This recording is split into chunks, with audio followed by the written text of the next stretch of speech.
Hi, everybody. I'm Bryan Mudd, a fan of South Plains politics. Here's your talking points for this week. A grieving Lubbock family turns that pain into positive action with the help of Lubbock's congressman.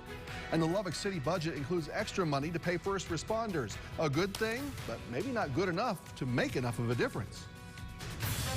From the studios of KAMC Television in Lubbock, your local election headquarters. This is Talking Points with Bryan Mudd. Thanks for being with us, everybody. Also this week, the moving parts. Even with Lubbock passing its unique abortion ban and the state following suit with its heartbeat bill, we've been warned the abortion fight was not finished in the courts, and it looks like our experts were right. Lubbock Representative Dustin Burrows found himself on the defendant list in at least 13 lawsuits over co-authoring the bill just this week. But remember, to really challenge the state law, a doctor had to break it and be sued by someone. We assumed it would be a sneaky doctor caught by a sharp pro-life watcher. But what do we know? A San Antonio doctor performed an abortion and told everyone he did it. In fact, Dr. Alan Braid wrote an op-ed in the Washington Post called "Why I Violated Texas' Extreme Abortion Ban," about as subtle as a tarantula. Said he wanted to make sure Texas didn't get away with this bid to prevent this blatantly unconstitutional law from being tested. Then the doctor was sued by this guy, Oscar Stilley, a disbarred attorney from Arkansas who's pro-choice, and said he just wanted to get this whole thing into court. Less than a month into the state's abortion ban, and I doubt that's what the conservatives wanted. But the courts may still have their back. But who has the lawmakers' back? It looks like it's the police. Word this week that Texas lawmakers who supported the bill have received credible death threats. KAMC's Ryan Chandler looks at all these moving parts. First, the ban. Now, the backlash. Abortion providers across Texas hitting lawmakers with lawsuits over Senate Bill 8, including Lubbock Representative Dustin Burrows, who co-authored this ban on abortion after 6 weeks, the strictest ban in the country. Well, obviously, that is causing a lot of disturbance. That's causing a lot of debate and discussion and concern, because this is an extremely controversial issue. But some of those disagreements turning dire this week. The Department of Public Safety warning of a credible threat against lawmakers who voted for Senate Bill 8 after a Reddit post threatened violence. Representative Burrows responded to the backlash today, saying, "I welcome the disdain of those who gleefully encourage abortion. I will wear their scorn towards me as a badge of honor." There's still an active political debate about this issue, and so we're seeing a lot of passion. We're seeing a lot of disagreement, and unfortunately, we're seeing some threats of violence and some hostility and some hate towards those that were particularly instrumental in passing this historic bill. Ryan Chandler, KAMC News. Glad to have a chance to bring in our friend Scott Braddock, now editor of quorumreport.com. Good to see you again. You know, I want to start with the news that I believe you broke this week that kind of got lost in the shuffle, and that was a report by authorities of a credible threat against state lawmakers who voted for this new abortion law. Publicly, I think they seem to have brushed this off as something that happens sometimes, but what's been the real feel at the Capitol? And have we seen any more security or anything like that?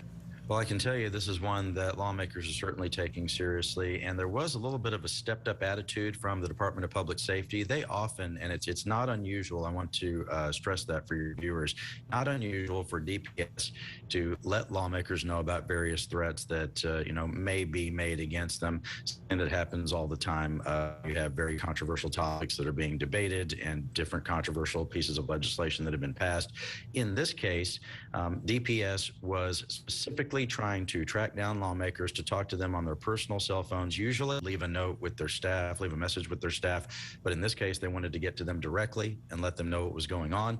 And so as I talked to staffers at the Capitol, it seemed like there was an extra urgency to this. We didn't get a whole lot of detail about exactly what the specific threat was, but you can imagine with all of the heated rhetoric around this new abortion law and the very genuine feelings that a lot of people have about it, that passions are really inflamed right now, and so law enforcement is taking these things seriously. Sure, and a direct lawsuit challenge now to this Texas abortion restrictions we have here, and indirectly, of course, to Lubbock's own ban we have here in the city. What's the feeling now in Austin on how this plays out over the next few weeks with these lawsuits?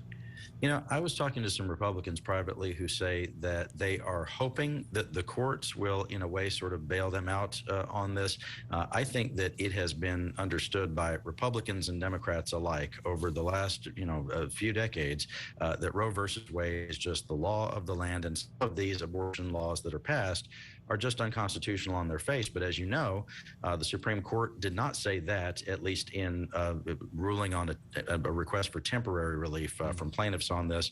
And so it can't be something that people take for granted anymore. Of course, people should know that the Supreme Court, as constituted now, after the Trump administration and after more Republican and more conservative leaning justices were placed there, that the rulings on these issues may be very different. And of course, we're going to keep an eye on some of the other cases that are playing out, including the law in Mississippi. Sure. Yeah, and that'll be big here coming up in the fall. What's the mood really for the special session 3 that's underway now with lawmakers?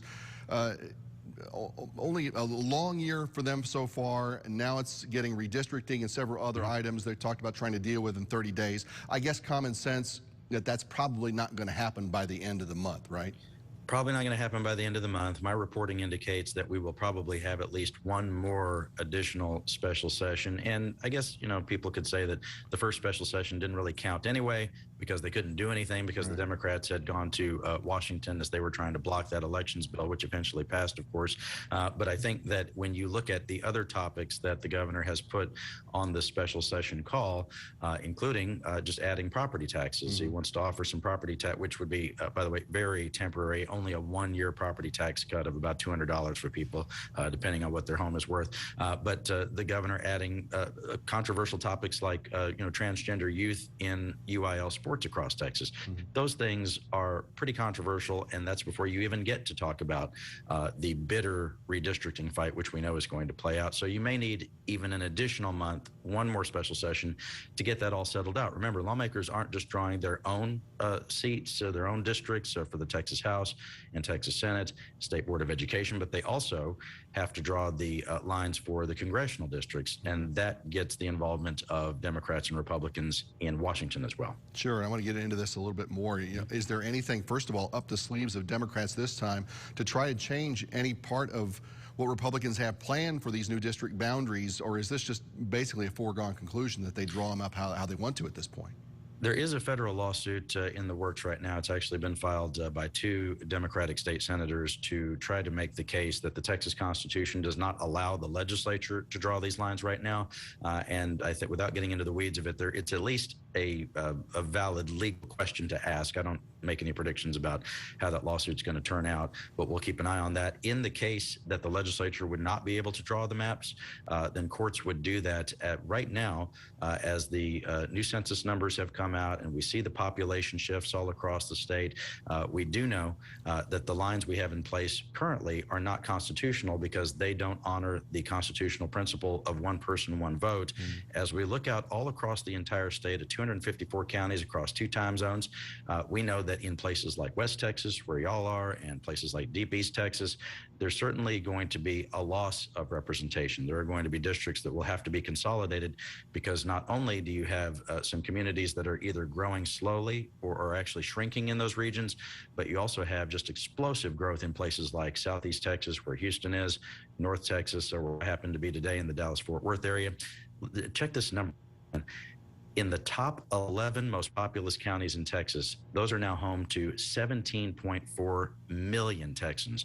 So what that means for redistricting is that those districts will be drawn into those, they'll sort of be sucked into those urban areas, while the rural areas lose out on some seats. Yeah, and let's try to explain for folks who don't follow this all the time what this really means, because I know a lot of folks from the Lubbock leadership groups have been in meetings in Austin talking about this over the last several months. Is there any way that rural Texas, starting out here, just doesn't have its voice watered down a bit when this is all over? I don't think so. Based on the population shifts, you're going to have to see more, for example, in Collin County, which is suburban Dallas, they will probably pick up a seat, while places like Lubbock will probably lose a seat. And we already see, as a result of what is expected, that some of those regions lose, we have now already seen some retirements from the legislature, including a powerful chairman from East Texas, Chris Patty, who just said just yesterday that he's going to retire from the legislature. nature. And so, look, this is a very real thing for rural Texans, and we are seeing this become a more urban and suburban state. And that means that, for those lawmakers who represent places like Lubbock, they're going to, it's a reality. They're going to have that much harder to represent the interests of places like Lubbock specifically and West Texas at large.